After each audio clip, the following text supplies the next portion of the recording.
trying again.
Young, or am I faking? On the tip of my tongue, there's a sarcasm waiting for you.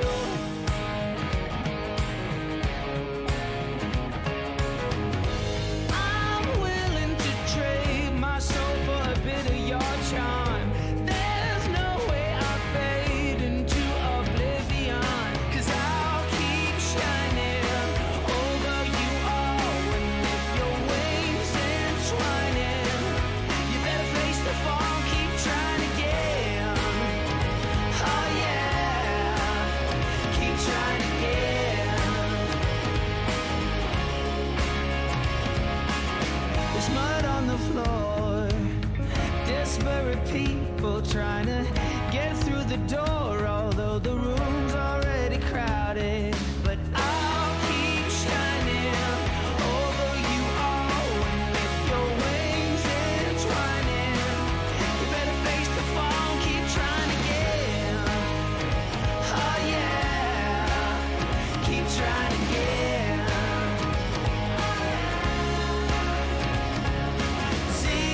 Zeros, everybody's trying to be heroes, when all they have to say to be okay is I don't know. And keep trying again.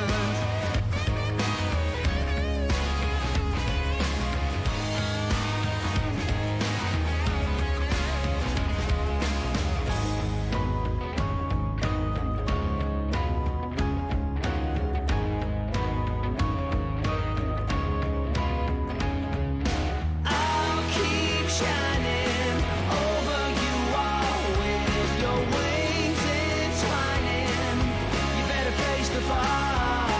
Zero, everybody's trying to be heroes, when all they have to say to be okay is I don't know. Are you okay? I'm not that sure.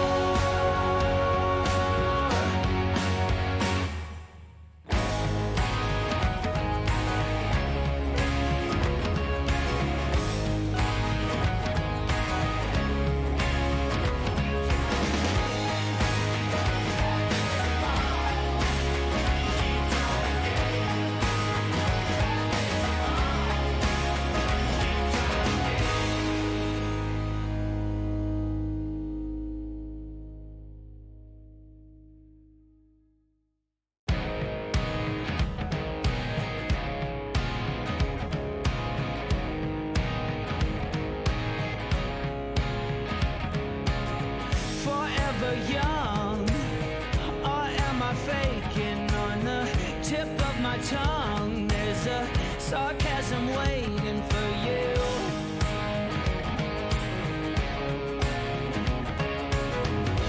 I'm willing to trade my soul for a bit of your charm. There's no way I fade into oblivion, 'cause I'll keep shining.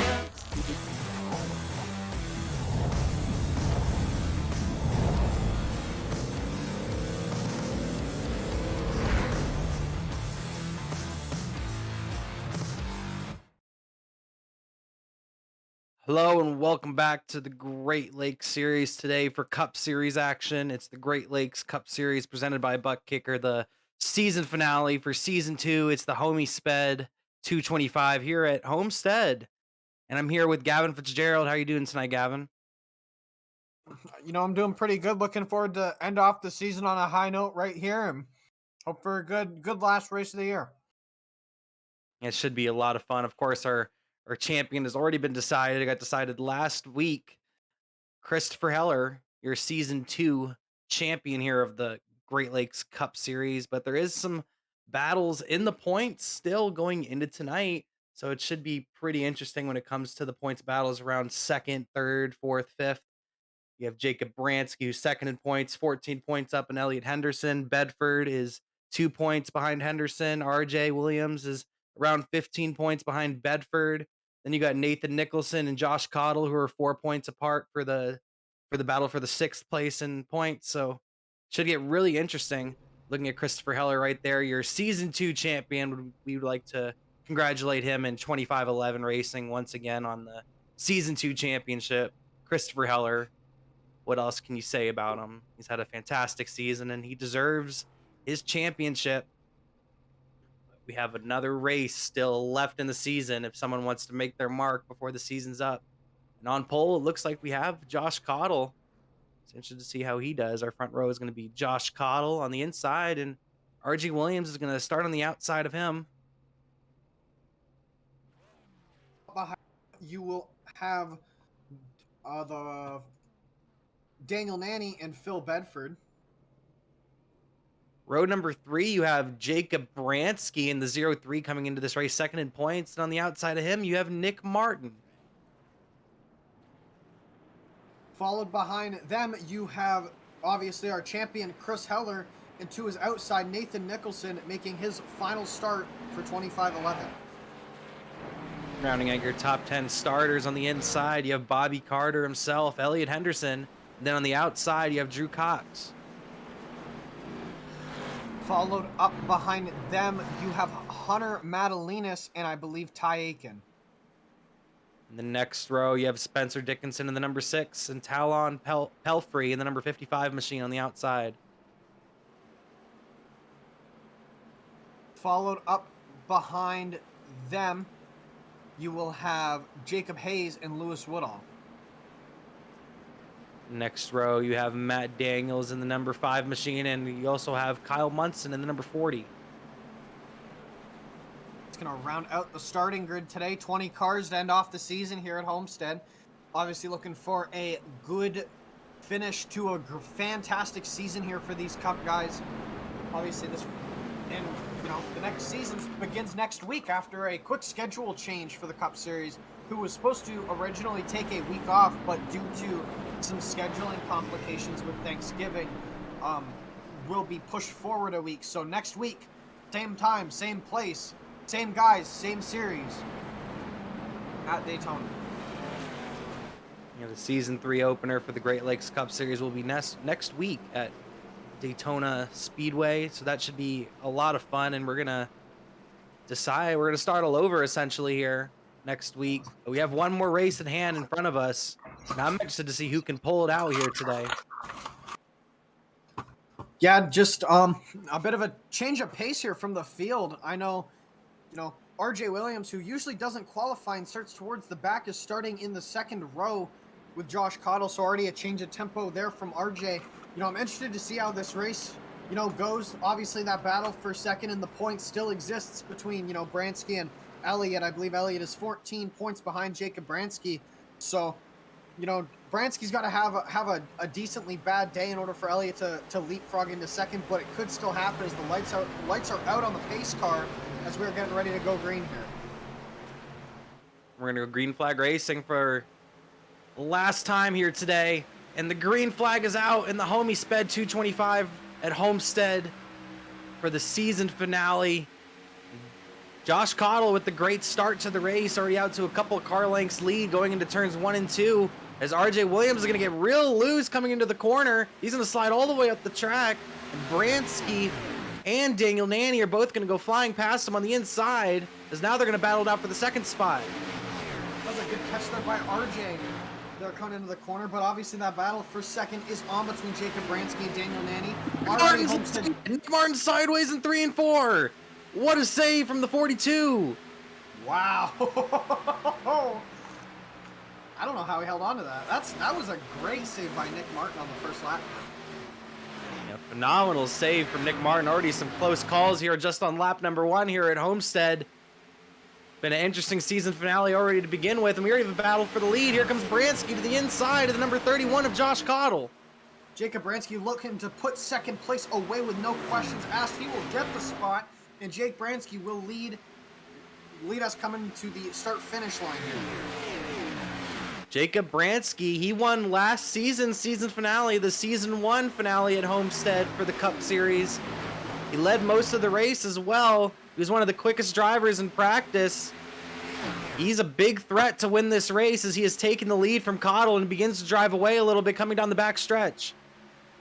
Yeah, as you see RJ Williams on your screen there after that, bit of a rough start for him. He's still looking to rebound. Is just looking at the different lines that everyone's running here. This is Homestead for you. Many different lines coming into play so far here. That's one thing I love about Homestead. Homestead's just one of those tracks where you can really pick where you want to go. It's just amazing driving. You see so many different drivers taking so many different lanes, so many different choices here early on in this run. Decision making, tire saving, how much tire you burn off, the speed off the corner. So much goes into the decision of what line you want to run. And, we've seen it before on these multi-group racetracks that guys like RJ really like to hug that bottom for the first part of a run. Yeah, you see it right now. RJ Williams all over the bottom of the track. The number 21 machine trying to get past Phil Bedford right now with the number 20, as a lot of drivers are deciding on the high lane right now over the inside. I'm not sure about that. As you see Josh Cottle there going to the bottom in 3 and 4, trying to make some ground on Jacob Branski. As that move actually looks like it's gonna backfire on him, as Daniel Nanny will get to the outside of Cottle for second spot, and now Josh Cottle's gonna get freight trained on the inside here. Yeah, that move from Cottle really backed him up, and now he's stuck all the way on the bottom of the racetrack. RJ Williams, his teammate, right behind him. Question is, what does he do? Does he follow him now? Because Cottle is real slow now after that move. Daniel Nanny is moving into the second spot, and here comes Bedford now in third. And here comes Nathan Nicholson looking to get past now. He might get split by 25-11 right here, RJ Williams. As it looks like, they're going to be 3 wide here between Chris Heller, RJ Williams, and Nathan Nicholson. 3 wide here. RJ's going to fall back. Looks like he's going to get in right behind Chris Heller. Christopher Heller's going to pull in right in front of RJ Williams. And Christopher Heller's been on the move these first couple of laps. Moved from 7th to 5th already in this race, trying to get a couple more spots here now. Right behind them, you've got Ty Aiken and Hunter Madalinas in that outside line, also looking to pick up some extra spots on Heller and RJ as they are stuck on that inside line down there. Oh, Heller! I don't know how he did that. Heller jumped in. You didn't see it, but Heller jumped in and he's in the wall now. Josh Cottle's in the wall. Christopher Heller, very close calls right there for the number 11 machine. Josh Cottle as well. Very close calls for both of those drivers.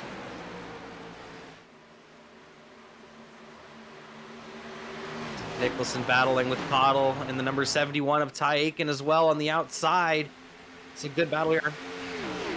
We're going to get a replay on the incident that had just happened with Chris Heller. You're going to see Heller jump on the front stretch. Watch him just fit in here. Whoop! There was just enough room for his car, and then he drives into the corner a little too hard and gets up into the wall, and it looks like Cottle just followed him up into the wall. I mean, if you no longer go for a gap that exists, you're not a race car driver. iRacing lives by monkey see, monkey do. You see it all the time. You see a driver hit the wall, and the driver right behind him hits the wall as well. You see it all the time.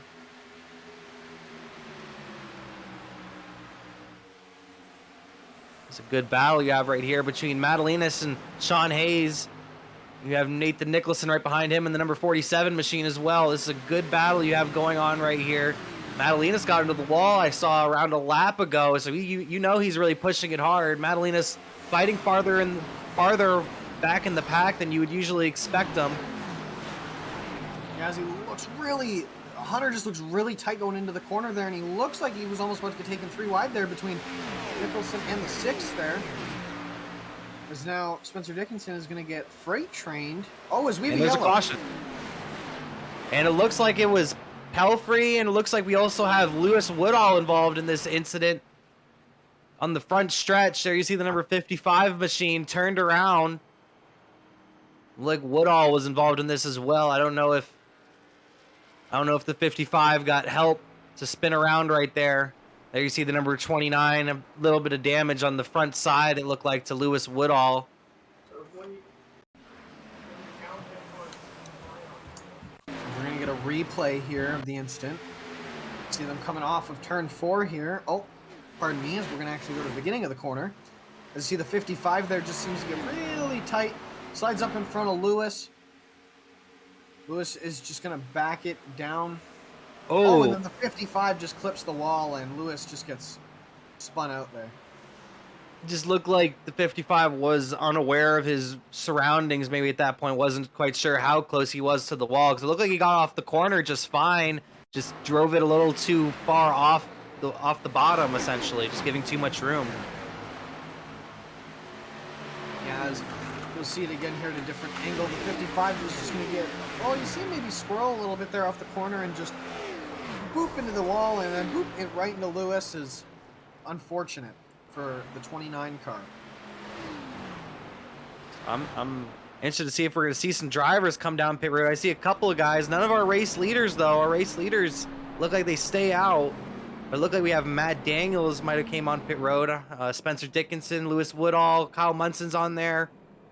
Pelfrey looks like he's on there from the incident as well. Matt Daniels has gone to the garage for the night. Oh, man. Hate to see it.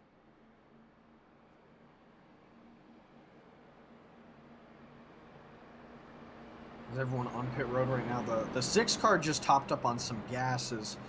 I believe, yeah, Spencer is the only car without damage who have come down pit road. Will not take tires, only top up some fuel. And on his way he will go. Yeah, we're thinking the fuel window is roughly around 40 to 45 laps here tonight at Homestead, so that could come in handy possibly later if we can get some green flag runs in here. Yes, it'll all just depend on, how the green flag situation shapes out here. Spencer's obviously gonna, be able to go farther than anyone else. The biggest question, I guess, is going to be,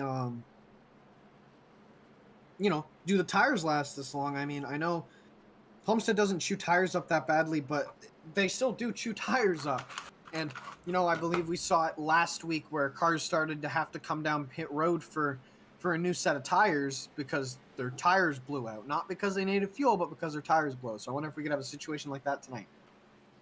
Yeah, we saw a lot of issues with tires last week at Legacy, Texas with the old track surface, but then you'd still have to be interested with the track like Homestead.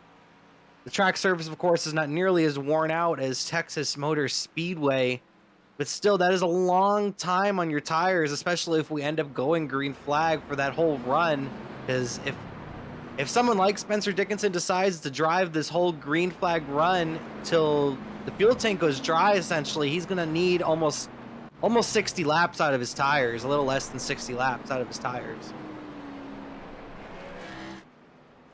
Yeah, it's just, it's really just going to depend on how it slices out, really. yeah, you won't be able to tell really until we're at least a little bit into a green flag run the difference how the tires making. You know, Spencer's been in the back. Maybe, you know, he's probably saved a good amount of his tires back there. So maybe, you know, maybe a surprise strategy from him. Looking to see if the lights are going to go out on the pace car this time by. It looks like Branski is going to decide on the high side. Jacob Branski in the Dogecoin Toyota this week. Dogecoin Mountain Dew machine. Always some crazy paint schemes and crazy number designs from that 03 machine. You got Bedford, who's going to restart on the inside of him. You have Daniel Nanny. He's going to restart on the outside of row number 2. And then, of course, you have RJ Williams in the number 21 machine on the inside of row 2. As that's going to be your top 4. Don't forget Chris Heller, obviously, in 5th. You know, he's already locked up the championship, but it would just, you know, add to the stat counter if you manage to win this race out tonight as well. Yeah, I bet Chris Heller wants to go out with the bang. I bet he really would love to go out with the bang. The number 11, Christopher Heller.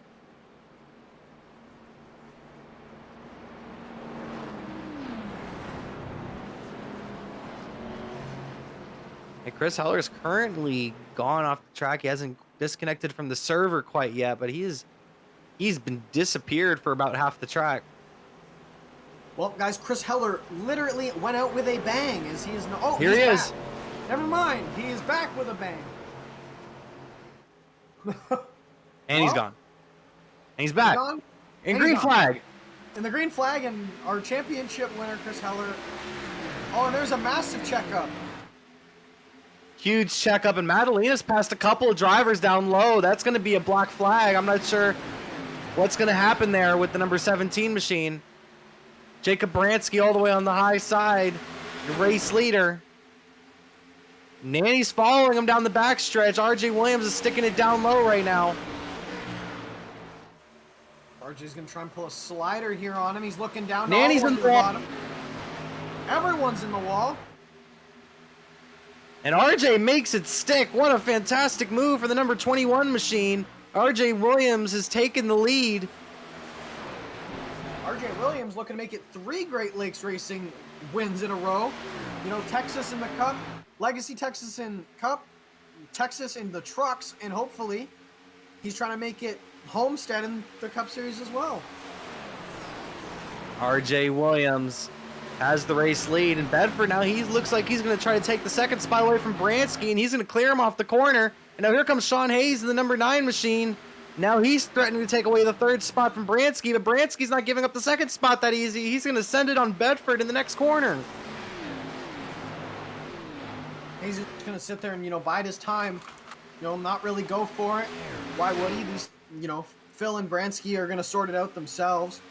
And just taking a look at the point standings right here, RJ Williams is currently battling with Phil Bedford for the 4th position, only 16 points behind Phil.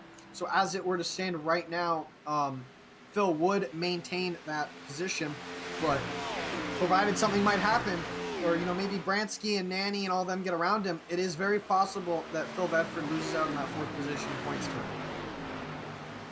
There's definitely a possibility. Is this some good battling right now going on for the 2nd through 4th spot? But closing in on this battle right now is that number 45 of Nanny. He got on the wall a couple laps ago, but he's beginning to come back a little bit. That number 45, and Bedford's real loose in 3 and 4. Almost gets into the wall. A good save from the number 20 machine. He's going to try to keep his speed up, as now Hayes is to his inside. Yeah, as Daniel Nanny, obviously the Season 1 Cup champion, looking to show everyone that he still has it in this series. As he will take the middle line, which none of the guys in front of him are running. Also, just another quick note on the points. As it were to stand right now, Phil Bedford would pass Eliot Henderson for 3rd position in the points. That's a great point right there. Eliot currently sitting back there in the 7th spot. Yeah, haven't really mentioned him yet today. Maybe just waiting for his right moment. Trying to feel the track out a little more. As these battles are just getting more and more intense as you see him on the screen. See Hayes trying to clear Bedford off the corner here. And now Nanny and Bedford, they might start to battle it out for the 3rd spot as Daniel Nanny's trying to get to his inside. And Hayes trying to break the draft, it looks like, coming down the backstretch. Yes, Homestead is obviously, one of the more drafty tracks on the schedule, and that right there proves that everyone's trying to break the draft. No one wants, to be sucked up on with that draft. This has now become a battle for third. Is now Daniel Nanny. He's trying to get past Bedford. They're going to be almost 3 wide for a second there. As here comes Eliot Henderson now in the number 37 machine. He's driven past Ty Aiken, and now he's trying to drive past Jacob Branski to take the 5th spot. He's all over Branski going into... Oh, and Bedford slides up the track. He's real tight. The number 20 is real tight, and him and Nanny can be real close off the corner. 3 wide. Here comes Henderson to the inside.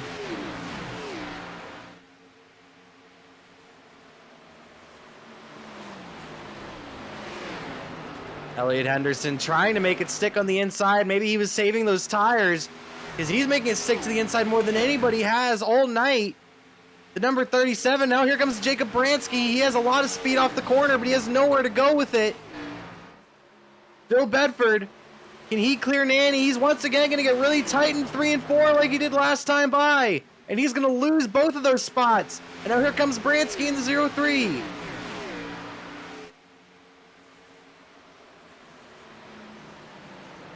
Eliot Henderson to the inside still of Daniel Nanny. He is not giving up. If Henderson was saving his tires, he's using them up now. That number 37 machine, he's been the only one I've seen make the inside work like that so far today, and he's all of a sudden up here battling for the 3rd spot as we have a crossover as Nanny's going to jump to his inside now, and Henderson's all the way up against the wall, and Nanny's going to clear him.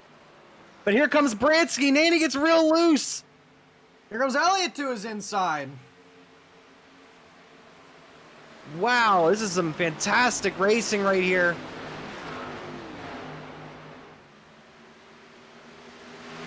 As this was going on, Sean Hayes, the number 9 machine, has really gapped these guys, and he's trying to drive down RJ Williams right now, a little less than a second behind your race leader, RJ Williams, who's led most of this race so far. There you see the number 9 of Hayes right there as he tries to drive down RJ Williams in the number 21.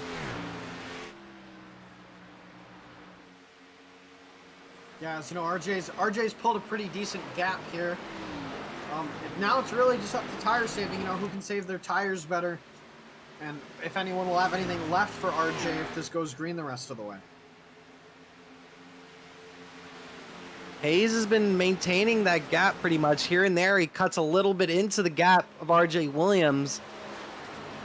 But RJ Williams is one of those drivers I usually see just do really well on those longer runs. So I'm interested to see if Hayes can maybe drive him down as the run goes on. Or maybe RJ still has something in the tank for the end of the run.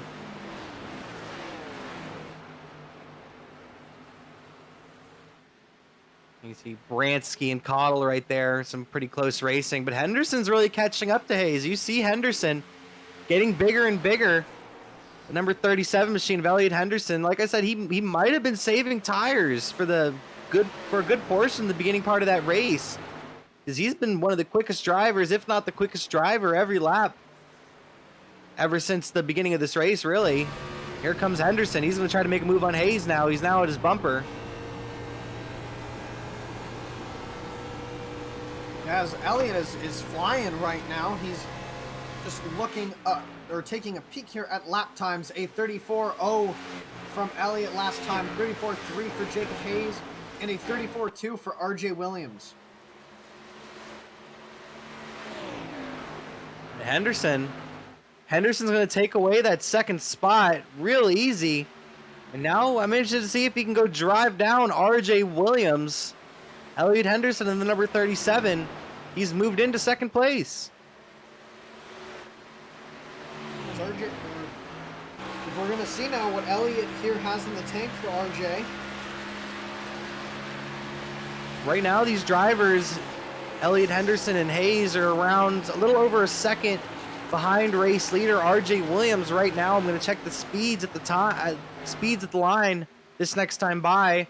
We got RJ Williams coming across the line with the 34.42, and Eliot Henderson with a 34.32, so a whole 10th quicker that last time by. I'd also like to note that Josh Cottle and Jacob Branski are driving all these drivers down as Josh Cottle ran a 34.2 that last time by, so he was a lot quicker than both Henderson and Williams. These guys want to go, apparently, as they're on the move. And driver, this is just one of those tracks where it's really all about your short run. If you want short run speed or long run speed, what type of driver are you? I think that really that's really how this track is. You saw at the beginning part of this race, you can really pick whatever line you really want at the beginning part of this run. Same thing, you kind of pick, do you want a short run car or a long run car? It really just depends on how you drive the track. And someone like Henderson took it really easy at the beginning of this run, was running around 10th at the beginning portion of this race and began to drive through the field. Now he's up to second and he's trying to drive down our leader. You just caught it there as Phil Bedford and Daniel Nanny currently battling for, I believe that is the 5th position. Or pardon me, the 6th position. As we can see, Phil taking the inside, Nanny looking to the outside here. Wonder who's going to get the run off of that corner, as Phil's going to get a hefty gap there on Daniel coming out of that corner. Yeah, Nanny and Bedford have really fallen back since the beginning portion of this run, falling back to the 6th and 7th spot. There you see Henderson on your screen as he closes in on Nick Martin. That is a lap car. Nick Martin is a lap car. That is not for position. Henderson's going to pass him on the high side, as he's still a little over a second behind RJ Williams. Ever since he's gotten in front of Hayes, he hasn't really been able to cut down the gap too much. But drivers that have been able to cut down the gap is Branski and Cottle as they continue to close in. RJ Williams there is passing Chris Heller. I'm not sure what happened to Heller there. We must have missed that, but our championship winner Chris Heller with damage. Yeah, we have 2 drivers out of the race as well. We have the number 71 of Ty Aiken and the number 17 of Hunter Madalinas. And you see Nick Martin, he has a decent amount of damage as well in the 42 machine. He just fell a lap down before Heller. So there must have been an incident between maybe all 4 of these drivers that I didn't hear anything on the radio. I have the radio in my ear as well. I heard nothing on the radio. So very interested to see maybe what had happened between these drivers. As you see, oh, and the Branski's, oh, wow, almost an accident. How did they not wreck? Branski and Hayes, huge contact going into 3 and 4. What a save. I don't even think they lost that many Did they lose any spots? I don't think they did. I don't think they lost any spots. We're going to get a replay. Oh, as I think they might have lost a spot there to, yeah, Josh Cottle. That's the only car they lost a spot to. As you see, Sean Hayes. Oh, is Sean Hayes there? Maybe giving Branski a bit of a bump draft. Bump draft gone wrong. Heavy contact. Heavy contact. I don't see a lot of damage on either cars, though. Very hard hit for both Branski. That could have been a lot worse for these drivers of Branski and Hayes than it was. Taking care of both drivers. I don't see any damage on either car, as these 2 are still going to go at it here down the backstretch. And these closing in. Yeah, these drivers didn't separate at all.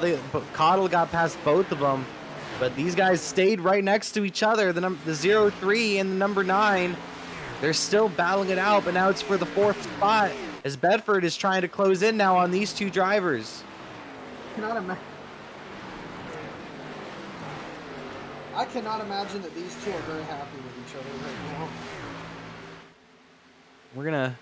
We're gonna be approaching pit stops here soon, so I think some of these drivers are also really trying to get themselves into position for pit stops, to have that track position after pit stops. As we'll probably have pit stops in possibly 5 laps, maybe a little more, a little less, because that window is around 40 to 45 laps.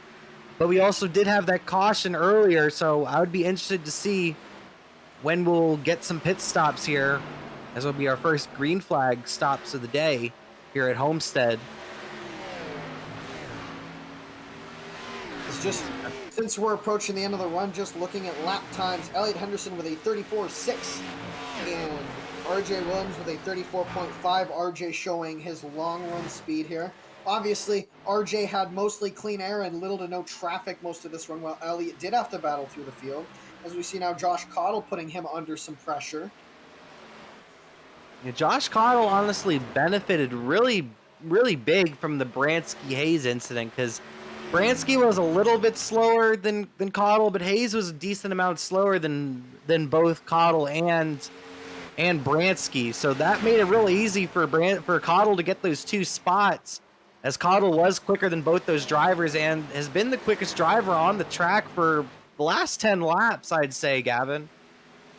Josh Cottle really benefited from that incident because he didn't have to, waste any time or tires getting around them.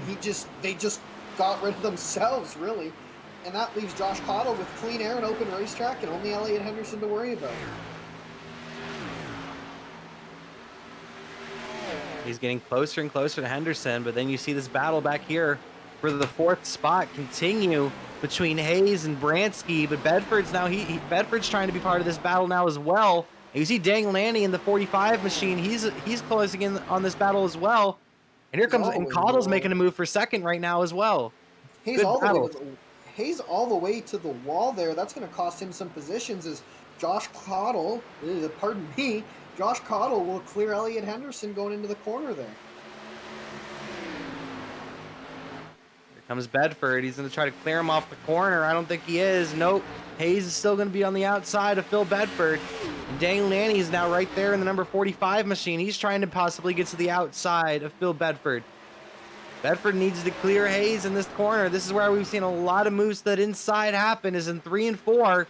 Can Bedford make it happen? He looks like he's clear, and he is. The number 20 comes up in front of the number 9 machine. Phil Bedford gained, only the 1 spot there. I thought he had also got on Jacob Branski, but Hayes struggling with some long run speed here. Hayes has fallen off the last few laps ever since the incident. It seems like the incident has affected him maybe a little more than Branski, as Branski's been able to continue on. You see the number 37 hasn't really lost contact of Cottle since he's gotten around him. There you see the 0-3 of Branski. He has a decent gap between himself and Bedford right now for that 4th spot as we get closer and closer to green flag pit stops here at Homestead.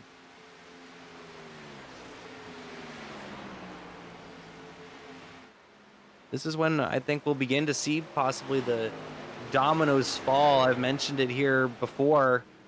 Once you see one driver make that stop, you're going to see everyone else kind of make that stop because tires are an advantage.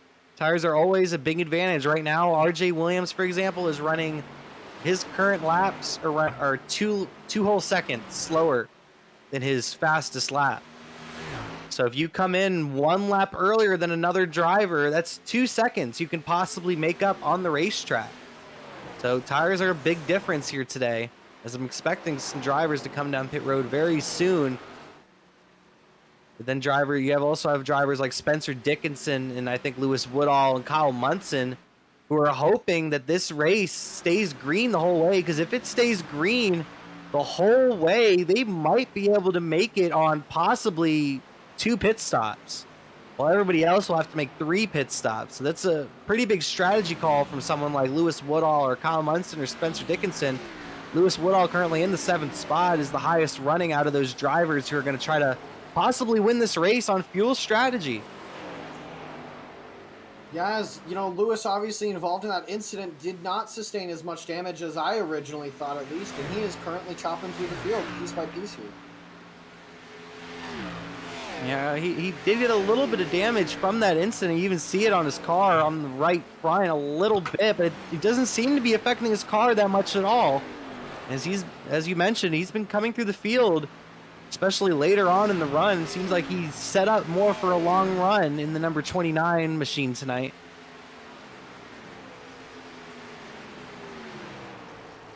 As RJ Williams hits pit road, RJ Williams on pit road. And here's our first take. Williams! Oh, I man. thought he was about to go nose into the barrier. Holy. Kurt Busch vibes from RJ Williams right there. Homie almost sped in the pits. RJ Williams barely making it into pit road under the speed limit, almost hitting the pit wall right there as well. As Josh Cottle also had to slam on the brakes. That's really not good. because both of those drivers now, because of that, are going to lose time on pit road. Because Josh Cottle behind him had to slam on the brakes in order to not plow into the back of his teammate. And they're both going to come off pit road at around the same time. Cottle's actually in front of RJ. Cottle got off of pit road before RJ Williams. This is huge. This is a big deal right here.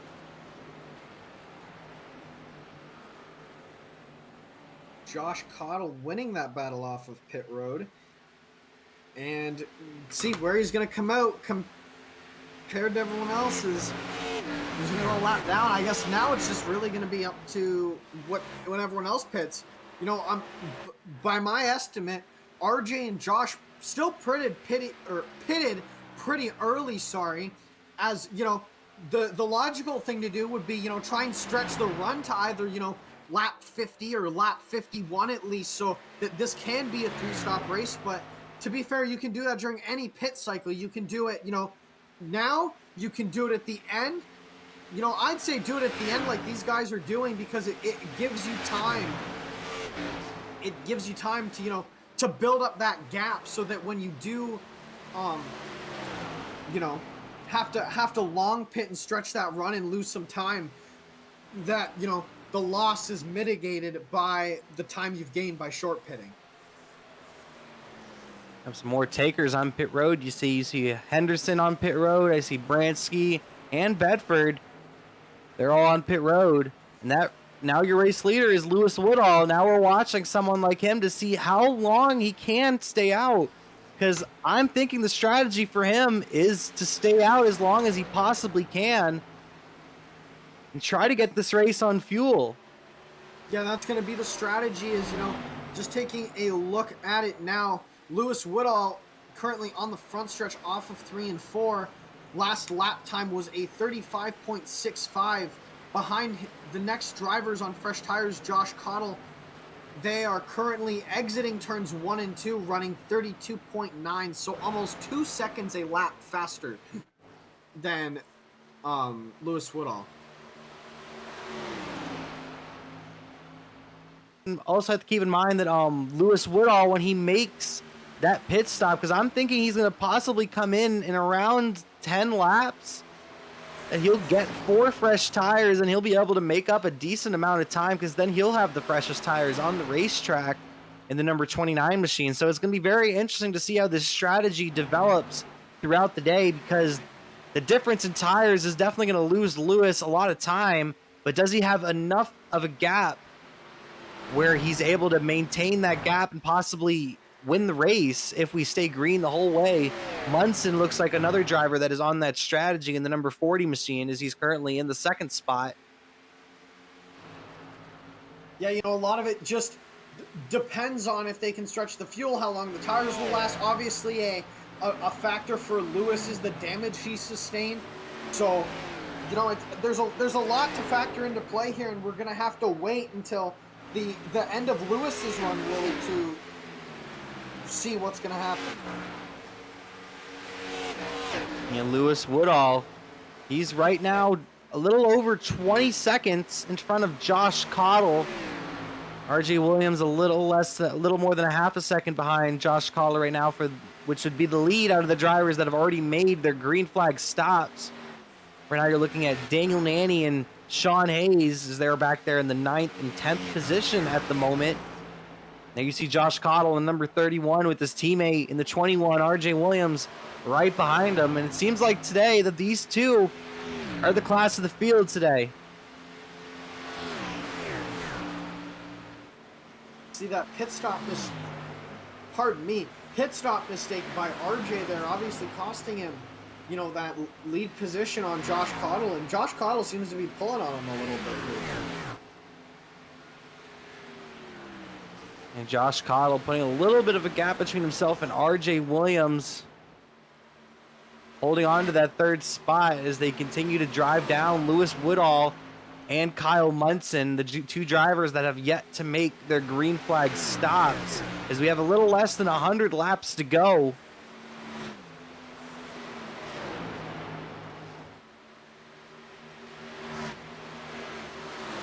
Yeah, Nick Martin getting loose there in front of Josh Cottle. That was probably a little scary. And Nick Martin getting a little bit sideways, the number 42 machine. We haven't seen that. We've already seen that today. Great save once again from the number 42 machine as he's able to keep it straight in front of Josh Cottle and RJ Williams. Christopher Heller, you see all the way up on the high side in the number 11 machine, lacking a lot of speed after his incident. Heller obviously has locked up the championship, so our main eyes are on the battle for second place between Eliot Henderson, Phil Bedford, and Jake Branski.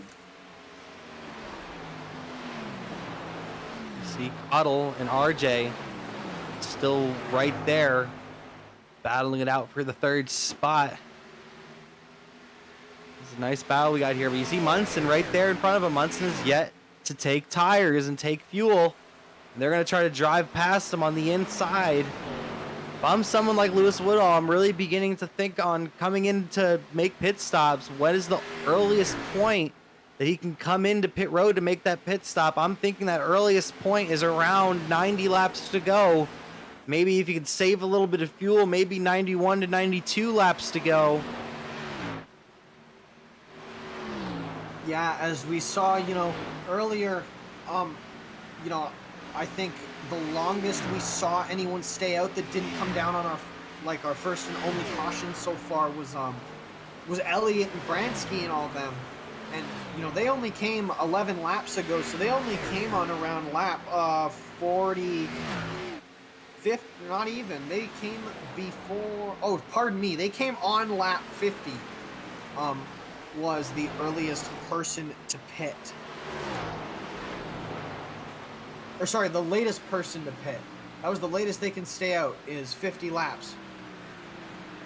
And we also did have that caution early on in the race, which helped some of these drivers drive a little bit longer. And then you have a driver like Lewis Woodall who made a pit stop on that first caution.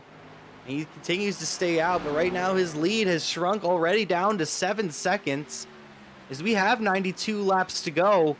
I'm thinking either this time or next time he should come down pit road in the number 29 machine, because right now if he stays to 90 laps to go, I don't know if this strategy is going to end up working, not because I don't think he can make it, but because just the tire difference is helping Cottle and RJ close down that gap, no matter if Woodall pits or not.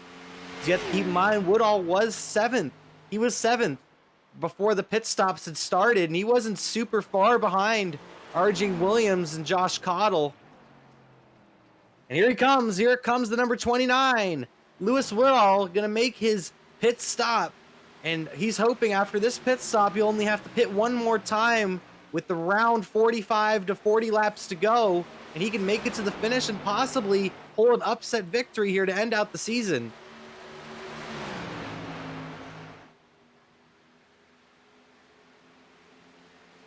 There you see RJ Williams and Josh Cottle, who are now battling it out for the race lead.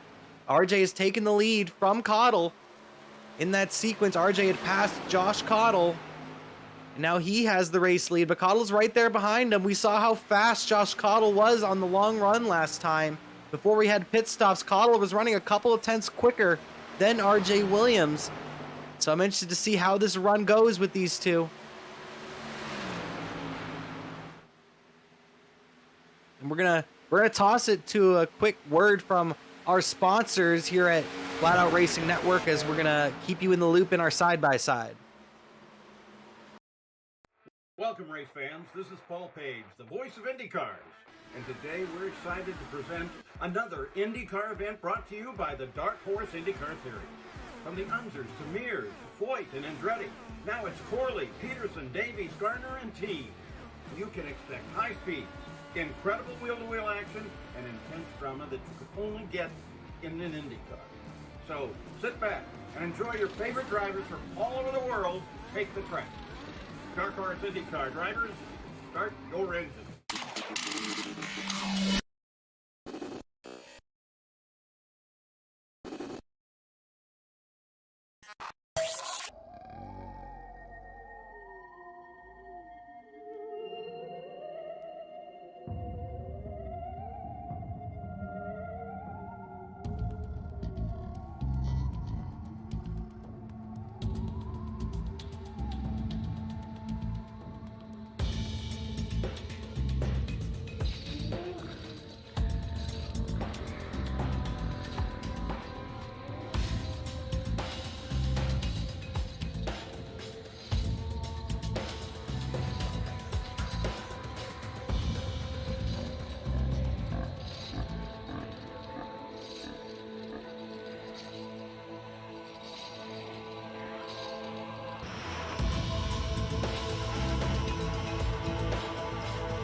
Welcome, race fans. This is Paul Page, the voice of IndyCars.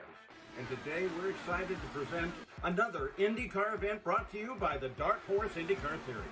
From the Unzers to Mears, Foyt, and Andretti, now it's Corley, Peterson, Davies, Gardner, and T. You can expect high speeds, incredible wheel-to-wheel action, and intense drama that you can only get in an IndyCar. So sit back and enjoy your favorite drivers from all over the world take the track. Dark Horse IndyCar drivers, start your engine.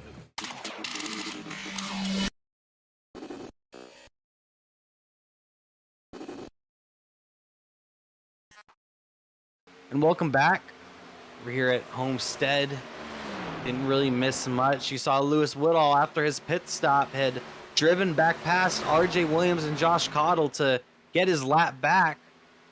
RJ Williams currently the race leader right there in the number 21 machine, as you still see Josh Cottle right there behind him in the number 31.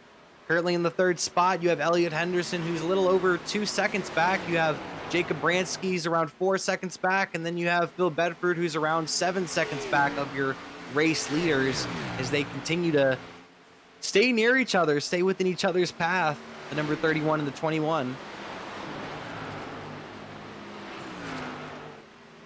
Because now we just gotta really wait here for, how pit stops cycle out to see where everyone falls. Just a quick note on our tires here. Eliot Henderson and Jacob Branski, Phil Bedford all have around a 3-lap tire advantage on Josh Cottle and RJ Williams here.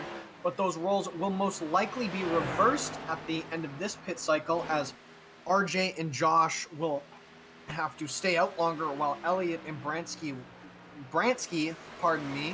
will have to pit sooner.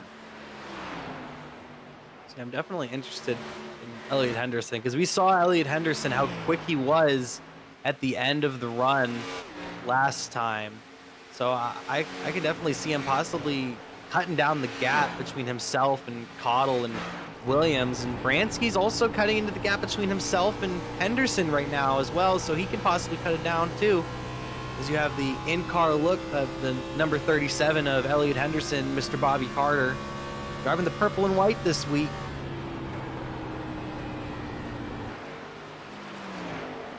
Yeah, we've got quite an interesting varying degree of strategies, as Eliot Henderson is not very far behind these leaders. He just entered the backstretch while Cottle and RJ were roughly halfway through the backstretch. So, I'm really interested here to see how this strategy cycles out. I'm gonna check some of these lap times at the line here. We're gonna see what we got. We have RJ Williams with the 34.44. We got Cottle with the 34.39. Then we got Henderson with the 34.30 and Branski with the 34.32. So right now, Henderson and Branski are a little quicker than Cottle and RJ. I'd like to also note that Bedford was quicker than all 4 of them, but Bedford's a little farther back as he's almost 2.5 seconds behind Branski. And that's your top 5. You see it on the screen to your left. RJ seems to be pulling a tad bit of a gap there on Josh Cottle this time around, 0.2 quicker. I wonder if RJ is starting to kind of go now. Maybe he's got that little pep in his step. Maybe he's worried about Lewis Woodall's strategies. Lewis is beginning to make up as much time as he can. I think someone like Josh Cottle, what he's doing right now, he's just going to follow RJ. He's just going to go whatever pace RJ goes. If RJ wants to pick up the pace a little bit, he's going to pick up the pace a little bit. If RJ's going to slow it down a little bit, he's going to slow it down a little bit. He's going to make RJ do more of the work for him. Maybe at the end of this run, maybe make a move on him before we get to possibly those last set or second to last set of pit stops.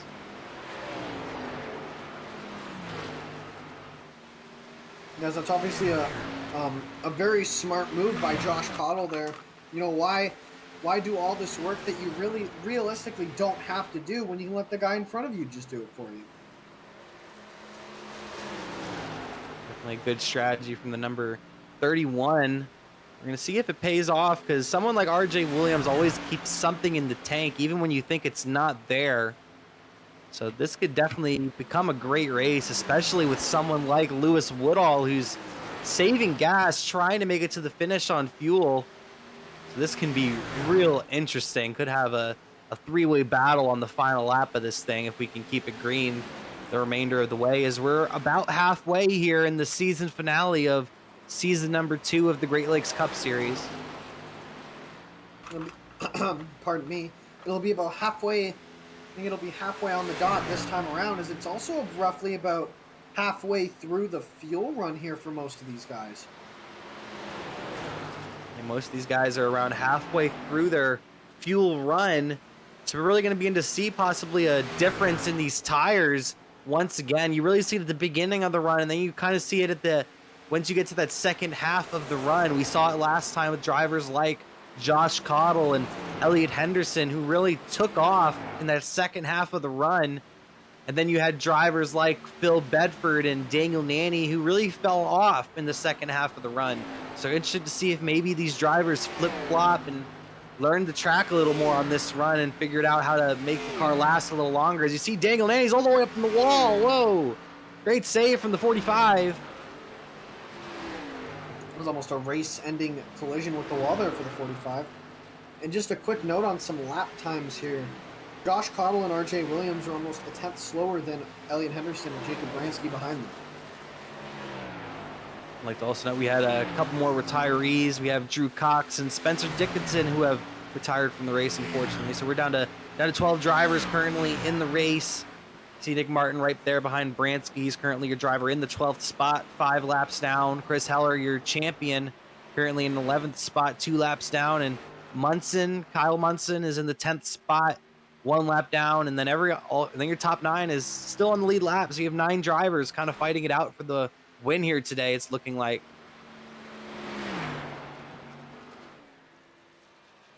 And you see Christopher Heller once again, like to congratulate him on his championship.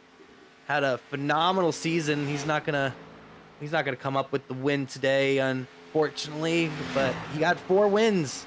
He's gonna end up having 4 wins in 12 races. That's a third of the races, a little over 33% from Heller. That's a great percentage.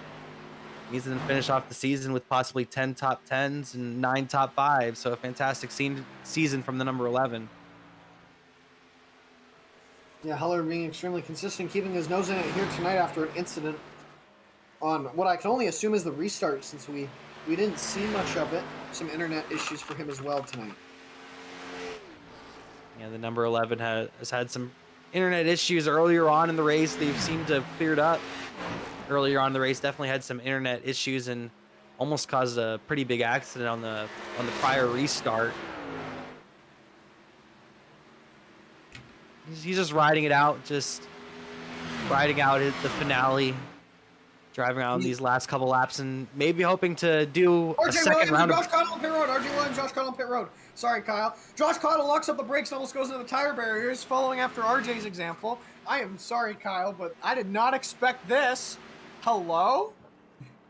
Not super surprised here, because them pitting on this lap, they don't have to go on that full tire length, because they're going to have to make 2 stops anyway. The only drivers that can really possibly make it on 1 more stop are Lewis Woodall and Kyle Munson. Those are the only 2 that might be able to make it the rest of the way on 1 more stop. So just trying to get get those tires. Maybe this is what maybe ruins Woodall's shot. I'm not sure. This could get real interesting here. You see Sean Hayes. Maybe did he do a gas and go right there? I'm not sure. Oh, I'm hearing he was already on pit road. That confused me seeing him drive past those guys right there. But you see Henderson has kept it on the racetrack.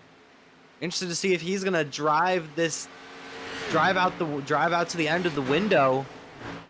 Because if you go later on in the run, he'll have the tires later on in the run, and maybe he can drive down drivers like Cottle and RJ Williams. Oh, right when I say that, here comes Henderson. The dominoes are going to fall, apparently. As Henderson comes down pit road, he smokes him up a little bit, but it looks like he'll be okay. The number 37 is going to make his second to last pit stop of the day. You know, just looking at it, Kyle, I'm a little confused. Is this actually could have been a 2-stopper for some of these guys? We saw guys like Eliot, stretch it to a 50-lap, fuel run last time. So they would have had to make it to lap 101 in order to make it on fuel. So maybe that's what these guys like Lewis Woodall are hoping for. Maybe come down then and maybe get some tires.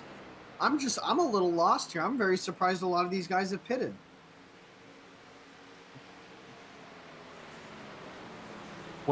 Well, what I was thinking, it was all these guys were already going to have to stop 2 more times. And that's what Lewis Woodall's strategy is that he's only going to have to stop 1 more time. It's just the question is, are the new tires from these drivers that are pitting, that are doing the 3-stop strategy compared to the 2-stop strategy, are those tires going to make enough of a difference for the drivers with the 3-stop strategy to beat out a driver like Lewis Woodall on the 2-stop strategy? You see Woodall on the screen right there. You see how slow he is compared to a driver like Sean Hayes. Sean Hayes is going to just drive right past him. But Woodall's just trying to get as many laps as he can out of this fuel tank. And if he can make it to maybe around lap 101 to 105, something around there, he can maybe make it the distance and possibly win the season finale. Munson's also on the same strategy, Kyle Munson, but he's a little farther back than Woodall. I don't think Munson can get the job done. Even if he saves enough fuel, I don't think he'll end up in victory lane. But Woodall has a real shot here. Lewis Woodall has a real shot. Lewis Woodall looking for his first Great Lakes win here. You know, there's a decent shot that he pulls it off tonight. Because I'm looking on the screen right now. Lewis Woodall is currently your race leader by around 5 seconds over Josh Cottle and RJ Williams. You're running faster lap times than him. We're gonna check the speeds at the line. Woodall comes across with a 34.9 and Cottle's at a 32.9. So Woodall's definitely slowed down quite a bit. I'm wondering if maybe he's actually saving gas right now because he wasn't down pit road all that long ago to make his green flag stop. He's been out there around 20 laps. I don't think his tires should have fallen off this much already. 24 laps ago was the last time that Lewis Woodall made his pit stop. As you know, he has to go to, I'd imagine, at least lap 100. You would imagine you have to go to around lap 100 something to have any shot at making it to the finish of this race. Yeah, that's the only possible way he does it and makes it, you know, a one-stop race for him here. So we're definitely going to be keeping an eye on Lewis Woodall, but Josh Cottle and RJ Williams are closing in on him fast. Josh Cottle and RJ Williams are going to probably pass him coming around this next time possibly, as they're running around 2 seconds quicker a lap than Lewis Woodall. You know, Lewis really has to hold on here for the next 14 laps. He's basically made his bed here. Like I said, all these drivers they're going to need to pit one more time. RJ Williams, Josh Cottle are going to need to pit one more time still as well. So this is going to get interesting. Lewis Woodall still has a shot here. I think it's definitely become a lot more difficult now with him being behind Cottle and RJ Williams, but he's definitely not out of the conversation for this win quite yet. Don't count him out yet, because we can still see how the strategy develops out here for these guys. Josh Cottle and RJ Williams have seemed like the class of the field most of the day here today. Number 31 and the number 21, these two are teammates. They're doing a great job today. Been racing really clean with each other too, but I'm interested to see if that's still going to be the case if they come down to these last couple laps and they're both fighting for the same spot, which I think could definitely be a possibility with this race, with the way this race has gone.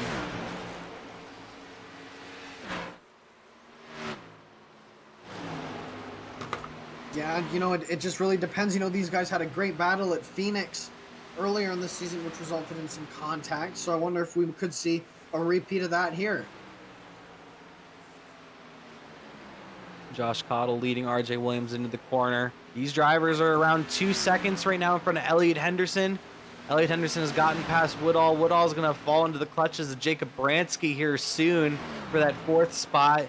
You'll Phil Bedford back in 6th. You have Nanny back in the 7th spot, who's just getting past Kyle Munson, who's in 8th. And then you have Sean Hayes in 9th, and Nathan Nicholson rounds out your top 10. And those are all your drivers that are currently on the lead lap, as Nicholson's not too far in front of your race leaders. But here comes RJ. RJ had a great run off the corner. It looks like he's going to clear him. going into 1 and 2. These guys switch positions once again. Would not be surprised to see if Cottle jumps back in front of RJ here in a couple laps. As I'm wondering if this is possibly even a strategy amongst these two, just so they have equal wear on their tires. I'm not sure if there's some team strategy possibly going on here. Yeah, I mean, I doubt it. It just really depends. I think RJ really likes that clean air. He doesn't like being stuck behind anyone. We've seen these drivers switch back and forth a good amount of times already for the first and second spot. Now Cottle is the one following the number 21 of RJ Williams. You see Branski back here getting past Lewis Woodall. He's going to get past him really easily as Woodall continues to fall back. And I'm really beginning to think that Woodall is actually saving gas because he's still running around the same lap times as he was a couple laps ago. So he hasn't fallen off anymore. So I'm really thinking he's just really saving as much gas as he possibly can, because I think he's worried that he's not going to make it. You have Henderson back here in the third spot. Henderson's catching up to Cottle and RJ Williams a little bit. He's caught up around a half a second over the last couple of laps. Nick Martin's in the wall in front of them. That will not matter. Is the only thing that really affects there is that, you know, maybe Eliot's able to get some more draft off of Nick Martin. Yeah, Nick Martin got a little up into the wall. You saw the sparks. Got a little up into the wall in front of our race leaders, but everybody made it out okay. Henderson was able to chop off a couple more tenths because of that incident. Now Henderson's a little over a second behind Josh Cottle and RJ Williams. As RJ Williams continues to hold his lead, it's around a 2-car length advantage right now over his teammate. Branski way out there in the distance on the backstretch. That's how you go all the way back to 4th. And you don't even see 5th place. You don't even see Woodall or Phil Bedford, as Bedford's getting past Woodall right now for the 5th spot. There you see it on your screen. The number 20 machine will now move back into the top 5 as Lewis Woodall continues to save fuel here at the end of his run, possibly here soon, as we're on lap number 95.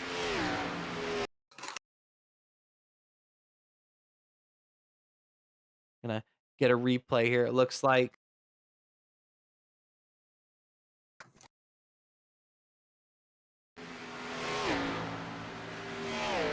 It froze for you there. I'm sorry about that. Looks like we had a little technical issue there for a moment with Lewis Woodall's machine right there.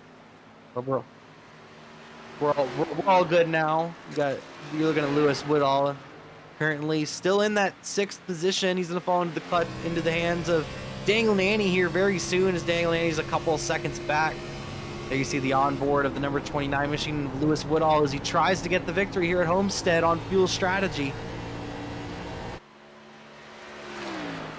You know, he is Lewis is entering, you know, that general area where he needs to pit. Like we said, you know, you can stretch roughly out to 50 laps on a fuel run, and it's currently lap 96. So, you know, he's got to be able to save 4 more laps of fuel, and he does have a shot here. Just a couple more laps of fuel, and I'm interested to see if someone like RJ Williams and Cottle comes in around the same time. Because if Cottle and RJ come in at the same time as Woodall, that really ends Woodall's chances of winning this race right there. Because Woodall's the only chance at this point, I would say, because on this last run, he's really fallen back pretty hard. His only real chance at this point is coming in at the earliest point he can and get those fresh tires and make up that gap. Another thing too, Kyle, is, you know, Lewis really doesn't want to have to, this final run, Lewis needs to be all out. He has to be pushing every lap. He has to be getting the most he can out of that car. He doesn't have enough time to save fuel. Like, he doesn't have the gap to save fuel on these guys. He has to be going 110% the whole run. You're seeing it on your screen. Cottle's trying to get back underneath RJ, but you see it in the background, that purple and white next Toyota. Eliot Henderson's really closing in on these drivers really quick, as he's running 1/10 to 2/10 quicker every lap than these drivers. And they're going to face lap traffic here soon, as you see the lap traffic all the way in front of these drivers right now. Here comes Henderson. Eliot Henderson, don't count him out of this yet. We kind of forgot about Eliot. We kind of swept him under the rug. Haven't said much about him, but here he is. He's caught right up to these guys up front here. Yeah, Henderson's been quick on these longer runs. He came in 3 laps later than RJ and Cottle did on that last set of stops. So his tires are coming in late, as that last time by, he was 2/10 quicker than RJ Williams and 1/10.5 quicker than Josh Cottle. So we might have a 3-way battle for the lead here in a moment, as Cottle might be trying to find his way past RJ before Henderson gets there. But it might be too late, because Henderson's already there coming off the corner, it looks like, having a great 3 and 4. You see it on the onboard. He's closing in quick on the number 31 machine. You know, I gotta wonder now, do RJ and Cottle use what they have, you know, left in those tires, all that they've saved? Do they use it to go, or do they use it to, you know, maybe let Eliot go ahead and then try and burn his stuff up? But interesting strategies and battles here throughout the field. I say the strategy here for Cottle and RJ is kind of do the same thing you did last time. Just come right out, right when Henderson gets past these two, if he does, come into the pits. Because we're entering that window here just in a few laps. We should be entering that window in around 3 or 4 laps.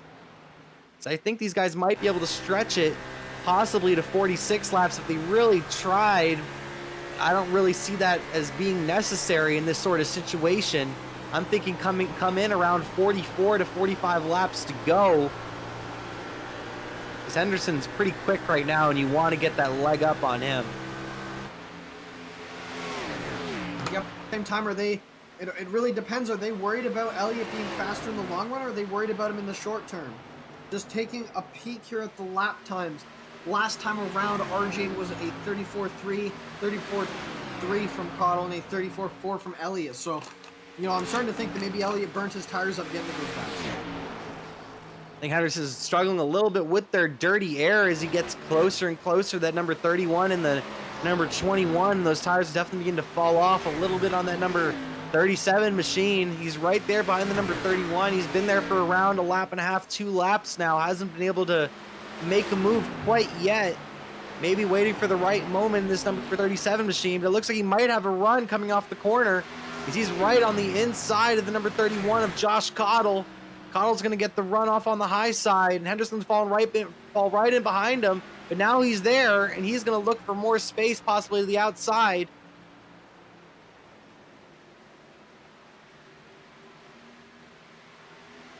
.37 setting himself up for a big run off the corner here. Backed off really early into 3 and 4 so he can get a huge run. He faked low just so he can go high. He's not going to be able to make it stick up there as Cottle really sends it in there, and they're not going to be neck and neck going into the corner. Number 37 still around a car length back on the number 31 coming off the corner. You know, I'm really starting to think here that Eliot's burnt his stuff up, and I don't think he really has anything here for Josh Cottle and RJ Williams. This is going to get really interesting here in a moment because they're about to approach 3 lap cars. You have Sean Hayes, Nathan Nicholson, and Christopher Heller. Christopher Heller will probably move right out of the way because he's way off the pace with his damage. But drivers like Nathan Nicholson and Sean Hayes, who are currently still on the lead lap, I don't think they're going to give up that spot all that easy. Guys, it'll just depend out. Oh, no, Sean Hayes is trying to break the draft there for Nicholson. Sorry, I thought Hayes was going to get out of the way, and I was like, well, that aged like a milk.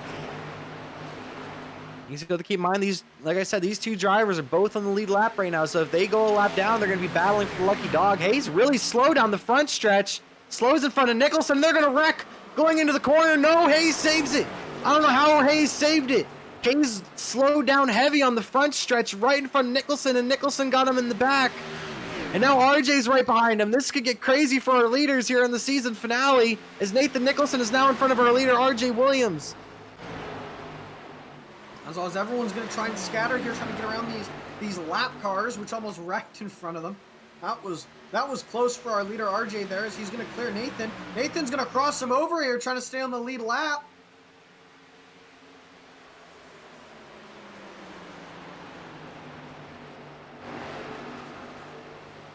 Yeah, I'm not sure what had happened between Sean Hayes and Nicholson on the front stretch. It looks like Sean Hayes was just really slow to me on that front stretch, and that was a very close call. Nicholson's doing everything he can to keep himself. Lewis Whittle on pit road. Lewis Woodall possibly making his final stop of the day right here. This will make him get to the finish to this race. And I'm interested to see if we're going to see the dominoes fall at this point. Drivers like RJ Williams, Josh Cottle, and Eliot Henderson make their last pit stops of the day. This has become a 3-horse race for the win between these 3 drivers. It's all going to come down to pit strategy here.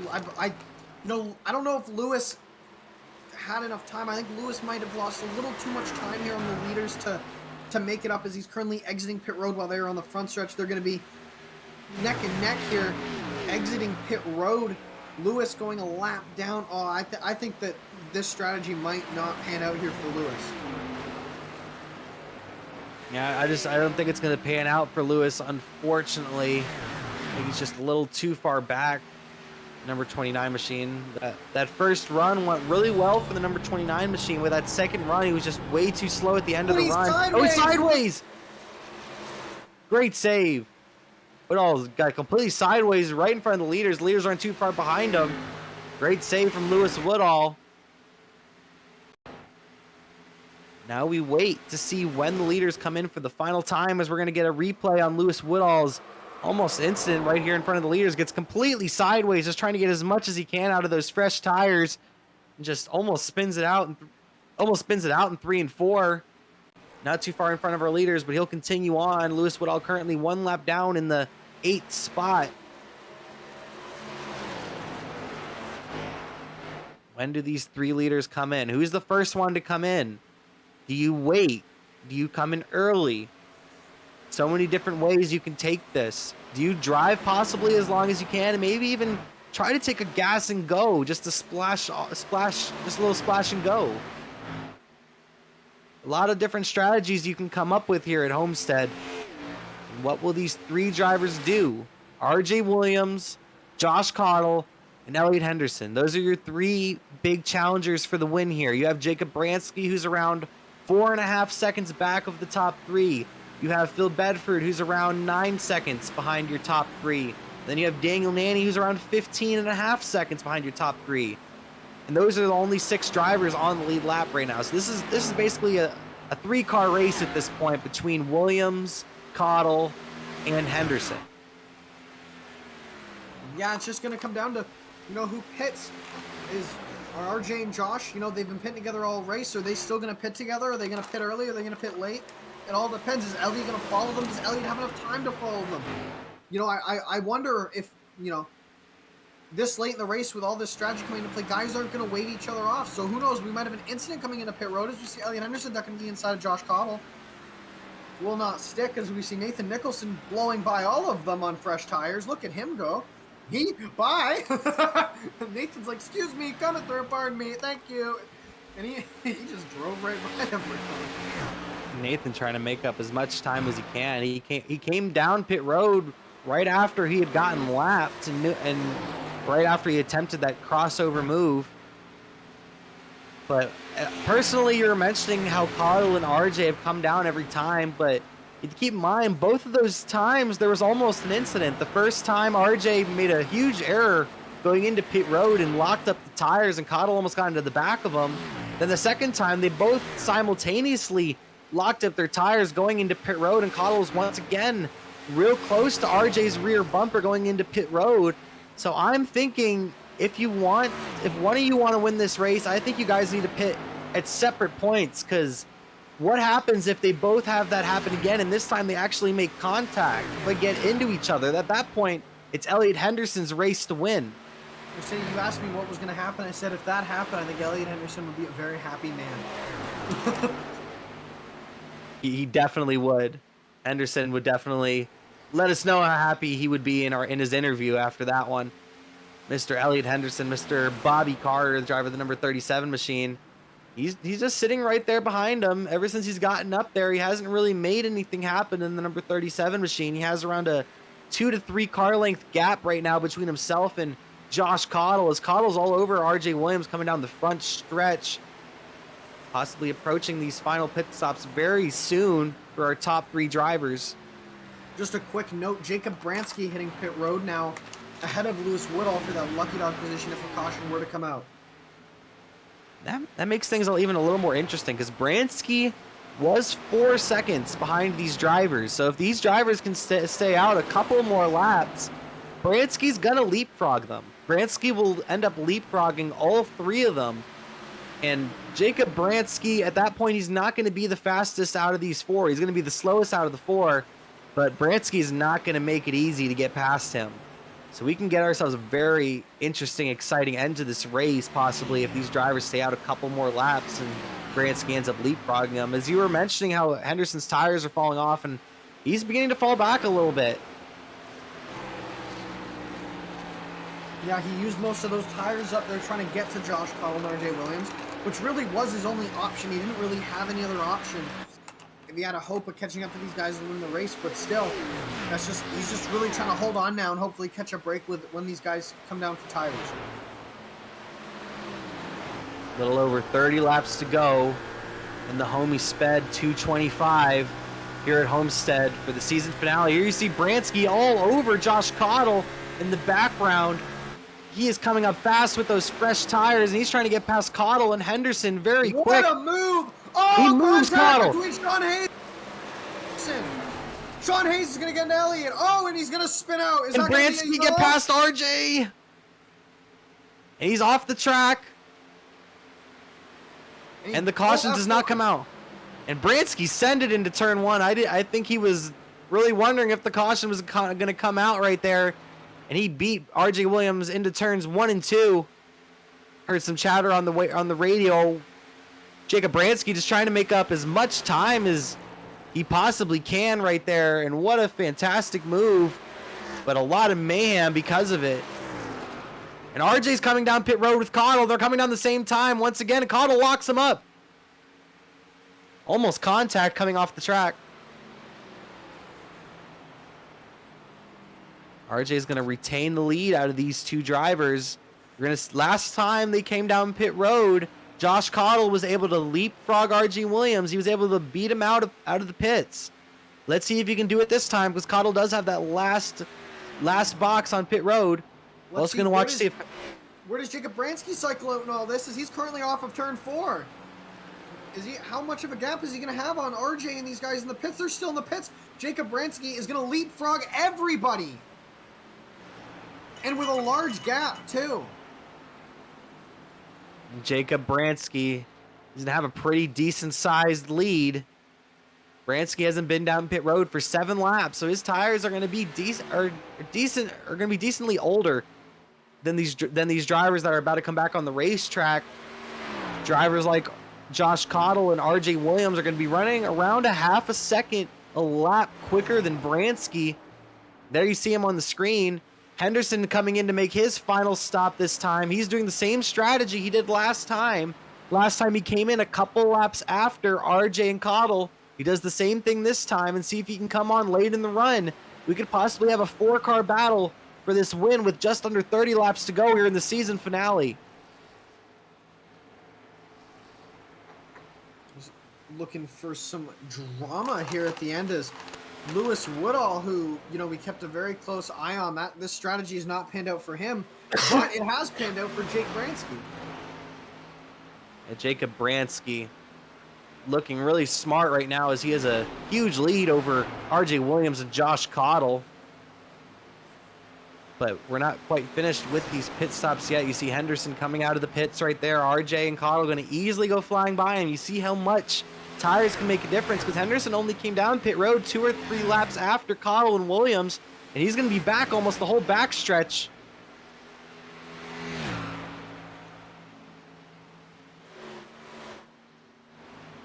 Huge gap for Henderson. And Henderson, I don't know if he can make this up in the... Oh, he's sideways! Bobby Carter! And he's going to spin back onto the track. No, he keeps it straight and will stay green. Oh, man. That's going to... That's Eliot Henderson's race practically up in smoke right there. Yeah, unless we get a caution, Henderson's day is pretty much over and done with. There you see the incident once again on your screen, the number 37. A fantastic save from Eliot Henderson. Great job by him, able to keep the car straight, but he did lose a position to Phil Bedford And now this has kind of become a 3-car race between Branski, Williams, and Cottle. Bill Bedford's currently a race leader. He's yet to make his final pit stop of the day. Who will get it?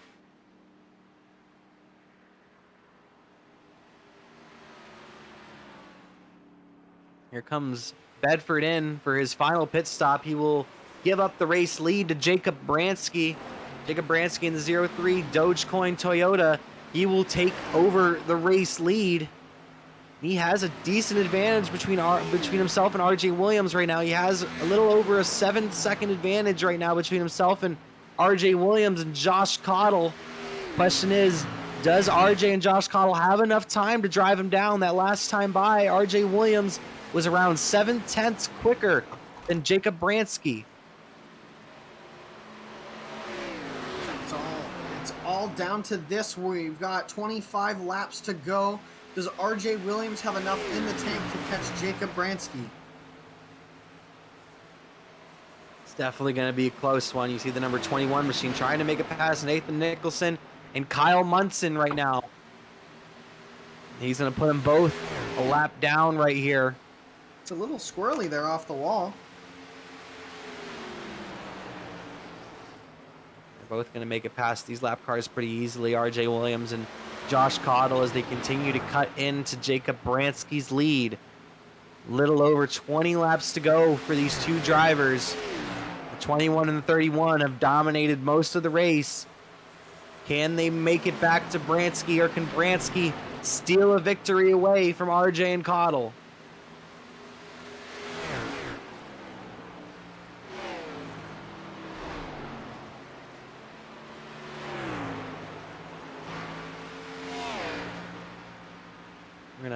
We're gonna send it to one more quick sponsor before we do the finish of this race, and we'll bring you back here after this quick side-by-side. Welcome, race fans. This is Paul Page, the voice of IndyCars. And today we're excited to present another IndyCar event brought to you by the Dark Horse IndyCar Series. From the Unzers to Mears, Foyt, and Andretti, now it's Corley, Peterson, Davies, Gardner, and T. You can expect high speeds, incredible wheel-to-wheel action, and intense drama that you could only get in an IndyCar. So sit back and enjoy your favorite drivers from all over the world take the track. Dark Horse IndyCar drivers, start your engine.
Welcome, race fans. This is Paul Page, the voice of IndyCars. And today we're excited to present another IndyCar event brought to you by the Dark Horse IndyCar Series. From the Unzers to Mears, Foyt, and Andretti, now it's Corley, Peterson, Davies, Gardner, and T. You can expect high speeds, incredible wheel-to-wheel action, and intense drama that you could only get in an IndyCar. So sit back and enjoy your favorite drivers from all over the world take the track. Dark Horse IndyCar drivers, start your engine.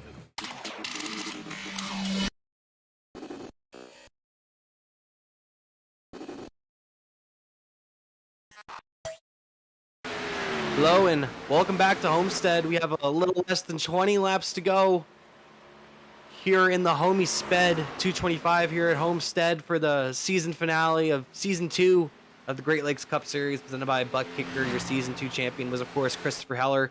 But we have one more race, and second in points, Jacob Branski currently is your race leader, but RJ Williams and Josh Cottle are closing quick on those fresher tires as they're a little under 2 seconds back now of race leader Jacob Branski with 17 laps to go. Question is, what does Branski do when Williams and Cottle show up? Because the Williams and Cottle are a lot faster right now. They're almost a second quicker. They're around 7 or 8 tenths quicker that last time by. What does Branski do? Do you think he might try to block the track here, Gavin? Yeah, really, he has no other option. You know, it might not be the smartest option, but there's no other option. He can't just let them by and hope they spin out. Really, I mean, that is an option, but it won't be one that is very effective in any way. Approaching 15 laps to go this time by. We're going to figure out what Branski's going to do here probably momentarily, because I'm thinking RJ and Cottle are going to be at his bumper within the next 2 or 3 laps. Because coming off the corner, they're a little less than a second back right now. Might even be there this lap, the way this has been going. Tires really do make a difference. The Homestead surface might not be as old as a lot of surfaces, but it still really eats up tires pretty badly, and you're seeing it here now. Is there's only around a 7 lap difference in tires between these 3 drivers.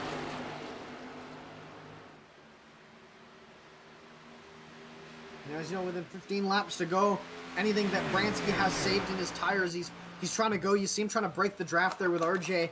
Obviously not doing much, but at least it's an effort. And you see Branski's just really going to have to defend hard here.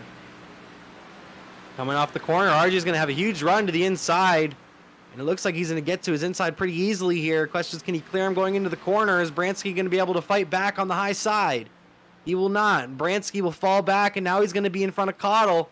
Does he let Cottle go by, or does he fight him just as hard as he just fought RJ? Looks like it doesn't really matter. It looks like Cottle's going to get a good run off the corner. He might be able to send it in 1 and 2 and possibly clear him going into the corner. Jacob Branski will, I believe, still finish second in the points, but his chance at a win tonight has been dashed with that pass by Josh Cottle and RJ Williams. Branski will get past, and this is once again become a 2-car race. Unless we get a caution, if this race stays green, this is pretty much a 2-car race now between RJ Williams and Josh Cottle. Who will get the job done? The 31 or the 21? These two are teammates. We got to keep that in mind. And Gavin mentioned their battle at Phoenix, how they got into each other, battling for the win there. So this should get real interesting.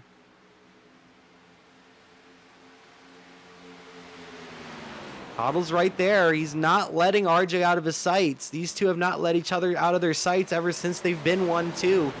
They've been inseparable ever since they've been 1-2. Just the question is, who's leading the race, Cottle or Williams? And right now it's Williams with just over 10 laps to go in season number 2 of the Great Lakes Cup Series. It's really going to be, down to the last 10 laps here. Really, there's no point in making your move right this second. The last few laps are what's going to make or break this race. And we've seen a lot of crossovers here today. When you complete that pass on the inside, it's almost guaranteed the driver on the outside is going to get a good run off the corner, and he's going to jump right back to your inside once you clear him. And it's going to be a big crossover. We've seen it all day long. So maybe Cottle is waiting to make that move on possibly the last lap. That way, once he gets in front of RJ doesn't have enough time to make that crossover move. But right when I say that, these guys are battling down the backstretch right there. Never mind. They're going to go right now. They still have to be mindful. Eliot Henderson. Oh, wait, pardon me. Eliot Henderson did spin off. He's not in the picture. Really, so now that I look at it, all is Josh Cottle looked to be going for it on the outside there. Really, these two have no one else to worry about. Jacob Branski's on old tires. He's not going to catch up to them, unless Branski, gets some magic tire or something. So really, these two only have to worry about themselves. They can lose as much time as they want battling. Cottle's just waiting for his right moment. It looks like he got real close on the backstretch, but he didn't really jump out to make a move per se.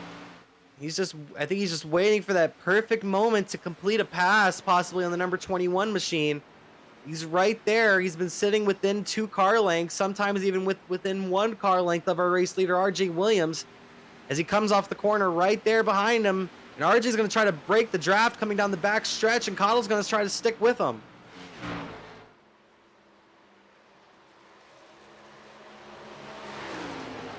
This could possibly be a last lap pass photo finish for this one, because this is a great race right now between these 2 teammates. RJ Williams was able to gap him a little bit between 3 and 4, was able to pull off by about another car length. It's around a 3 car length advantage right now. RJ Williams over Josh Cottle with just over 5 laps to go. We have 7 laps to go here at Homestead Miami Speedway for the Homestead 225, the season finale of the Great Lakes Cup Series. 60 this time by as RJ Williams looking to build the gap here on Josh Cottle in the closing stages of this race.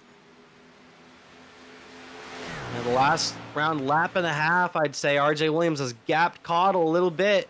And looking at the times, that last time, RJ Williams was around exactly a 10th quicker than Josh Cottle. So he was able to put a little bit of distance between himself and Cottle. Does Cottle have enough time to get back to him and make a pass on the number 21 machine? He really needs to concentrate to make up this time on RJ.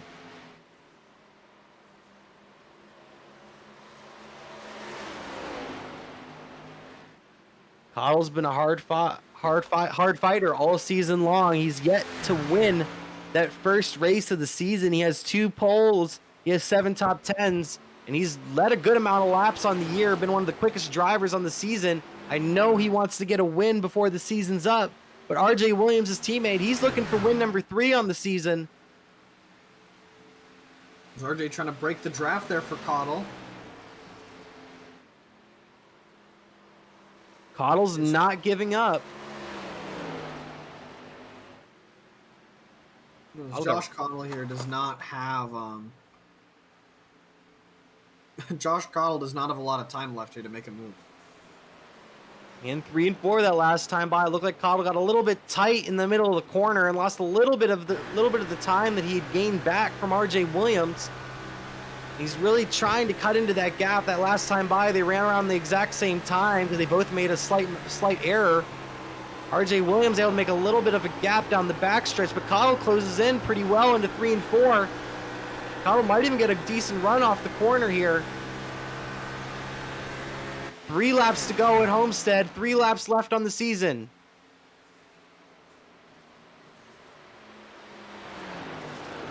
And RJ Williams hold off his teammate Josh Cottle for 3 more laps.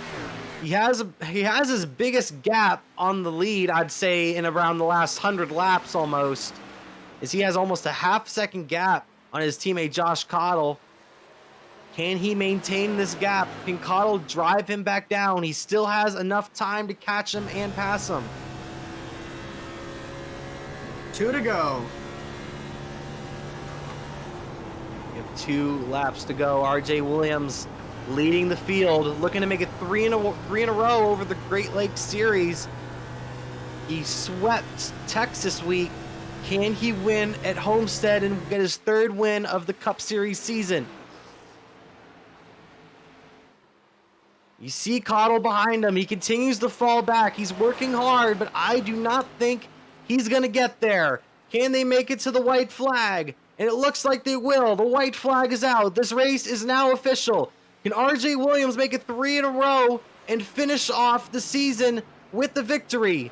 RJ Williams is fighting for a couple points here at the end of the season. Currently coming into this race 5th in points. Can he maybe make up a spot or 2 in the points? RJ Williams has dominated the day with his teammate Josh Cottle, and he's going to get 3 wins in a row, it's looking like, here in the Great Lakes Series, as he comes off turn 4, and the windshield deep Ford is going to go to victory lane for 3 straight times. What a race from RJ Williams. Cottle will come home 2nd, and it looks like Branski's strategy will at least get him a 3rd place finish. Yeah, Branski finishing third there is better than where he would have finished, which is around fourth roughly. But You see Henderson comes home fifth after his almost huge mistake in turns 3 and 4 after coming off pit road. But RJ Williams, he had the butt kicking boots on once again today. 3 straight wins. RJ Williams gets the job done once again. 3 in a row. What else can you say about him? He's been dominant this week. Obviously not the season he wanted, but that is definitely the ending he wanted. As you also take a look at Chris Heller, your series champion. It's official now. Last week it was official, but now it's official. Christopher Heller. He shows up this week, and now he will get the trophy. He is your champion, Season 2 champion, Christopher Heller. He'll burn it down for the second straight week as champion. And RJ Williams, and a lot of contact on pit road you see right there between Nick Martin and another driver in the background there. Not sure what that was about. But RJ Williams, not sure if he's going to save this engine or burn it down.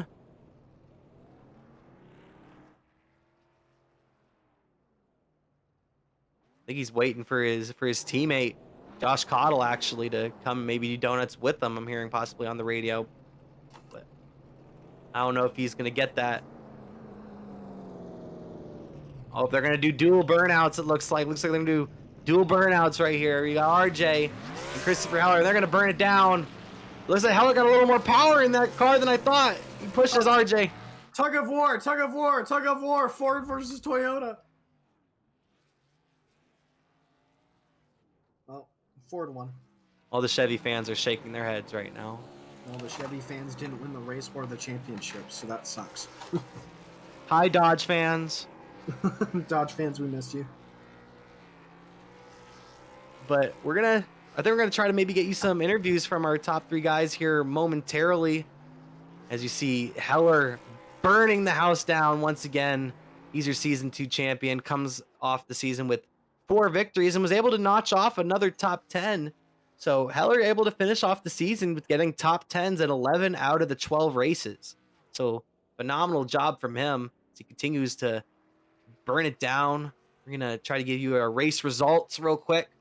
RJ Williams, of course, gets the victory. The driver of the number 21 machine had a fantastic day. Josh Cottle comes home second. You got Branski coming home third with his strategy. Bedford comes home fourth. He was running in the top 5 all day. Henderson was able to survive for a 5th place finish. Nandy comes home 6th. Your champion, Christopher Heller, 9th place. Nick Martin, after his early damage, comes home 10th. He was able to stick through most of the race. Then we go under our second and our last page of retiree drivers. Got Lewis Woodall, Sean Hayes, Drew Cox, Spencer Dickinson, a lot of retired drivers back there. Hunter Madalinas, Michael Sensi, you even saw back there. I don't know if he actually even started the race, but those are our finishers for our season finale here on the Homestead 225 here at Homestead. Season 2 is over and done with, and Christopher Heller is your champion. But RJ Williams gets it done for the 3rd time this season and his 3rd straight time here in the Great Lakes Series. We're going to try to get some of those interviews here started with you. I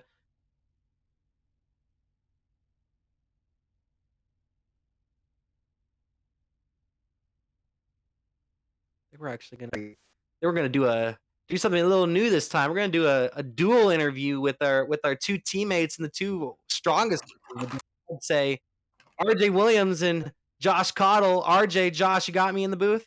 Loud and clear. Yes, sir.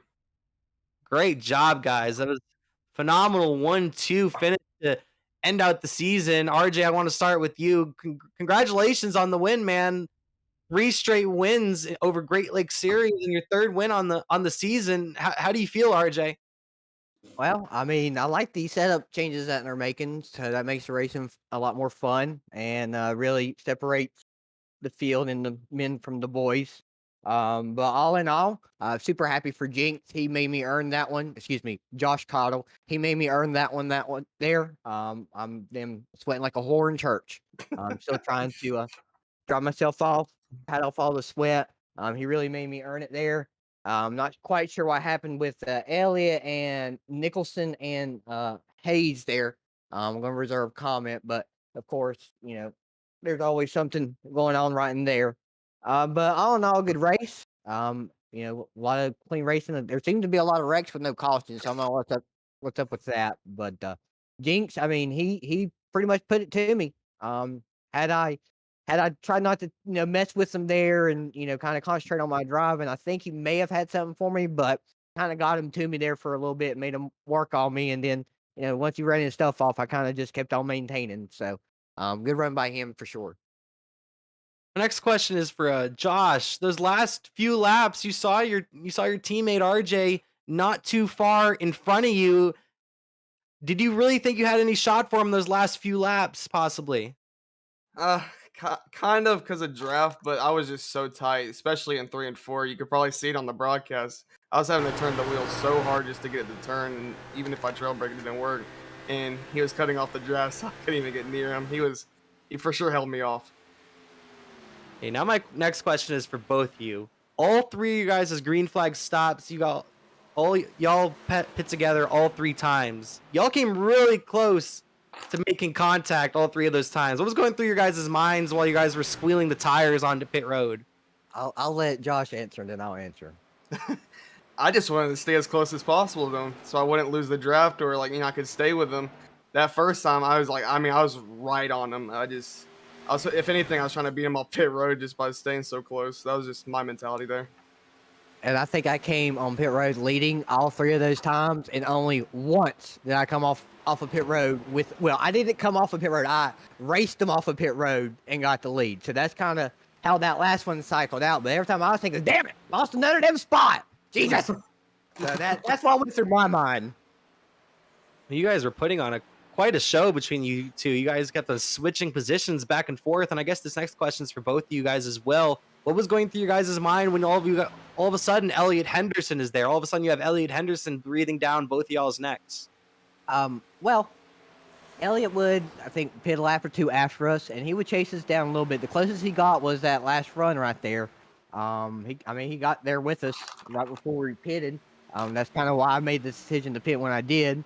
And he was in there shortly after, but that middle run there, I kind of he used his tires to close the gap, but he kind of maintained that between 2.4, 3 seconds there in that middle run, and I wasn't driving super hard, trying to save a little bit, but that was that whole run where we were trying to figure out what we're going to do strategy wise there, for that last little stint, how we were going to deal with that. There at the beginning of the race, I thought that a lot of people were going to stretch it, and then they were going to stretch it again. So I was a little worried about that, to be honest. But me and Jinx, or Josh Cottle, came up with the decision, mainly Josh, and I agreed with them, that we kind of split it up there. And as soon as we did that, luckily on our side, that, Elliot came down with us. So, it pretty much just kept us together, which I hope it was a fun race, and I hope it looked fun on the broadcast. But, yeah. It was definitely a lot of fun to watch and a lot of fun to broadcast. We start the new season next week. The 4 drivers I'm interviewing here today, you two, Branski, and Heller, I feel like we're the 4 strongest drivers throughout most of the season. Eliot Henderson is as well. Do I expect you guys to make a run at the championship next season?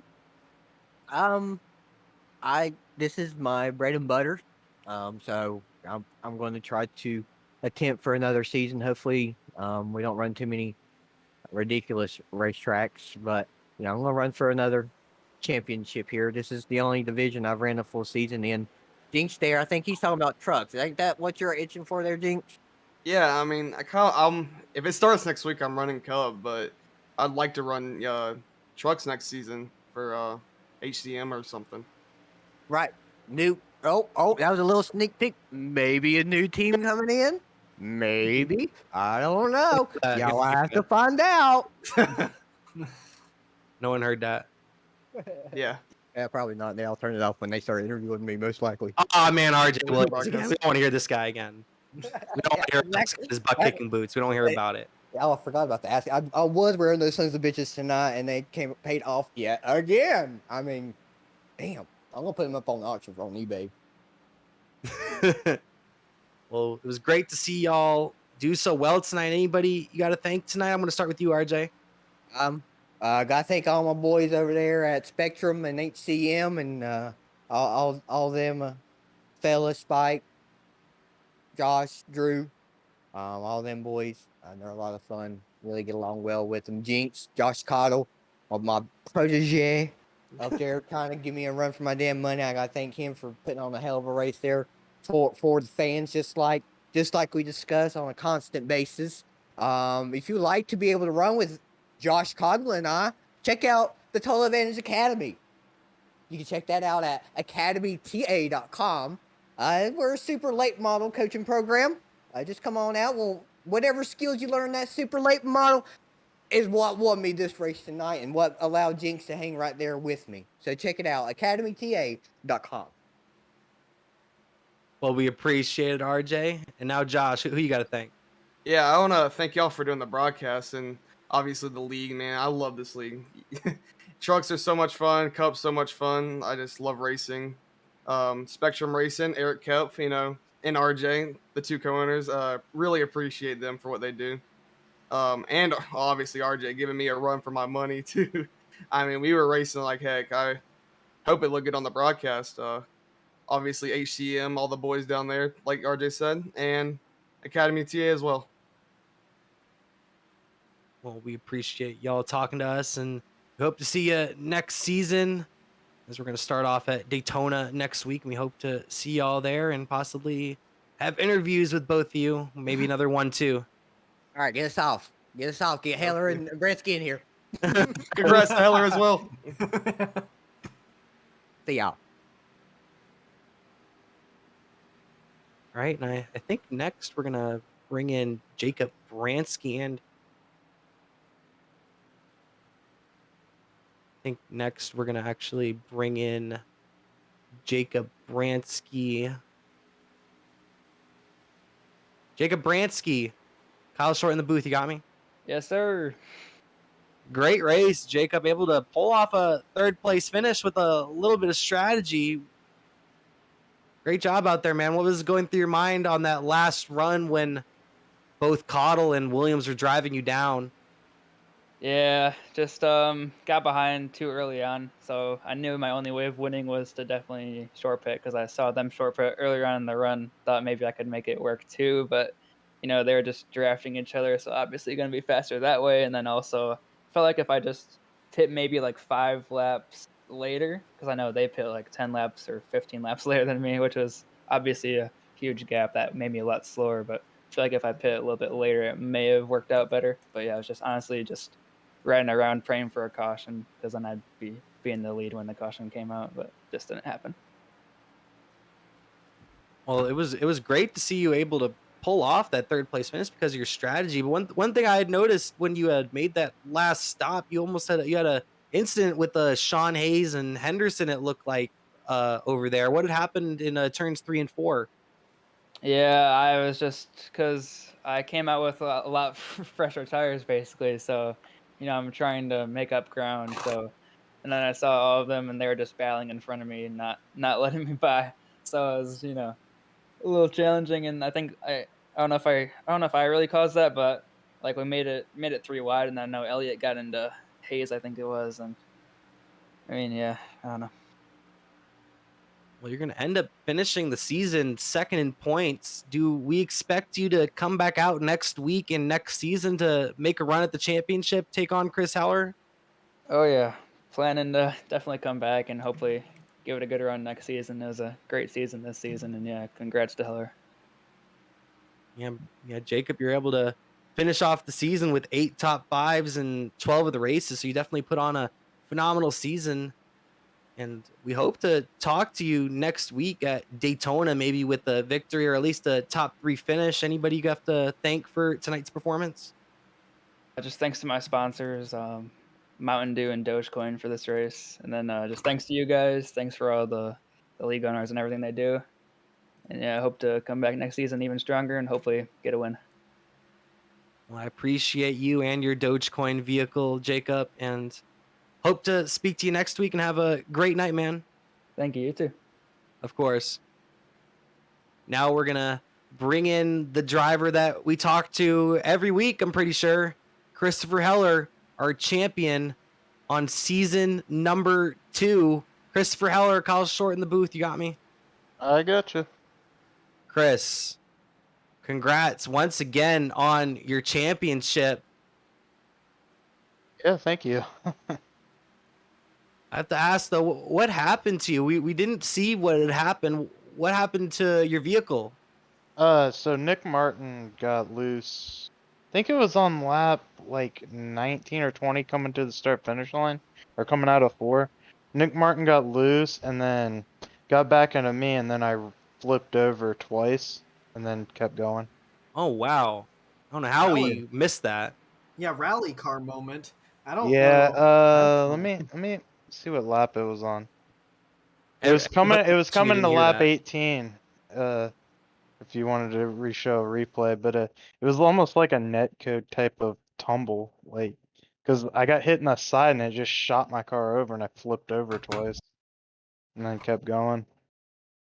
Yeah, it was definitely insane because we all of a sudden just saw you super slow on the track. All of a sudden we saw Nick Martin get lapped, and then we saw you get lapped way up on the high side, and we're all like, what happened to Christopher Heller? Good thing you already got the championship all locked up. Yeah, it kind of all started when my other teammate, Phil, didn't go on the restart, which he said that the car just wasn't going. I would assume that he was in 3rd gear, but he kept saying he was in 2nd, but the car just wouldn't launch. So I don't know what the deal was there. And it just stacked everything up. That's kind of what started that whole sequence of events. And then Nick just got loose in front of me and said that his frame rate went down off the corner or going into turn 3. And then he was just struggling to save it because what he was seeing wasn't what was actually happening on the racetrack.